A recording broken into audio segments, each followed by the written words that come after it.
Dobrodošli u novu epizodu emisije o tehnologijama High-Tech Zona. Moje ime je Stefan Dević. Odmah prelazimo na IT aktuelnosti. DARPA, agencija Ministarstva odbrane Sjedinjenih Američkih Država odgovorna za razvoj novih tehnologija, napravila je metak koji može da se navodi nakon ispaljivanja. U videu se vidi kako profesionalci i ljudi koji nisu prošli nikakav trening sa oružjem pogađaju mete u pokretu. Ovaj program navodećeg metka, skraćeno Exacto, je veliko otkriće na ovom polju vojne tehnologije i otvara vrata budućnosti navodećih projektila svih kalibara, poručuju iz DARPE.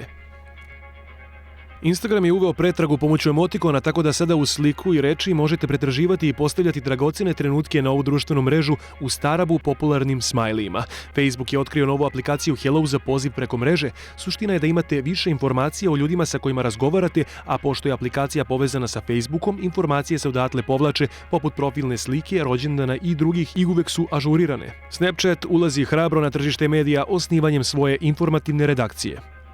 A zaposleni u javnom sektoru mogu da odahnu. Microsoft se ozbiljno bacio na posao kada je Windows 10 u pitanju, jer uz novu verziju operativnog sistema izbacuje i novi, redizajnirani Solitaire. Dobri stari Passions biće deo Solitaire Collection paketa, a u njemu će se još naći i klasična verzija Passionsa, Spider, FreeCell, Pyramid i Tripix.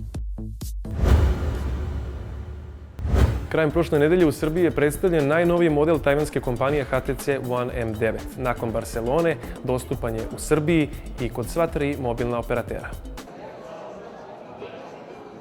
Od 2010. godine HTC eksperimentiše sa materijalima. Novi One M9 urađen je iz jednog komada aluminijuma i čak 95% prekriven je metalom. Ni na koji način nisu narušene performanse telefona, jer drugi proizvođači imaju zaista velike probleme sa antenama, prijemom. Tu je antena za wireless, za Bluetooth, za mobilnu mrežu.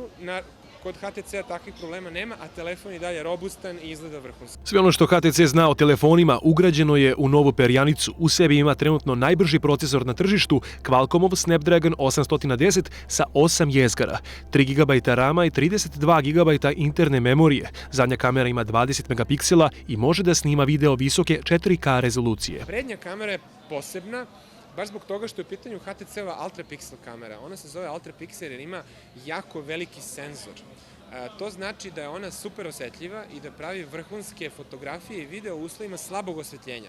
U pitanju je telefon sa stereo zvučnicima i od ovog modela sada je i Dolby sertifikovan, što na mobilnom aparatu omogućava, prema navodima iz ove tajvanske kompanije, pun surround zvuk. Naravno, ovaj model radi na najnovijoj verziji operativnog sistema Android Lollipop i ima HTC-ovo korisničko okruženje 7.0. Iran je još u martu najavio da će uskoro izbaciti prvu generaciju robotskih vojnika. Novo autonomno vozilo Nazir je upravo to, nakrcano oružjem do zuba. Kompaktno vozilo bez pilota krije ubojitu tajnu. Po potrebi izbacuje mehaničku ruku sa 2 projektila spremna za ispaljivanje. Kamera koja je montirana na kupolu na prednjoj strani vozila omogućava vozačima koji na daljinu upravljaju Nazirom da vide ono što ono vidi. Na prednjoj i zadnjoj strani nalaze se ometači koji u trenutku opasnosti puštaju oblak dima kako bi zaštitili vozilo od neprijateljske vatre. Ovaj robot može da funkcioniše na udaljenosti od oko 1,5 km i nosi preko 600 kg tereta, uključujući ili par projektila ili jedan daljinski kontrolisani mitraljez. Primećeno je 18. aprila za vreme dana iranskih oružanih snaga. Toliko za danas iz High-Tech Zone. Gledamo se i sutra na kanalu Pink 3. Doviđenja.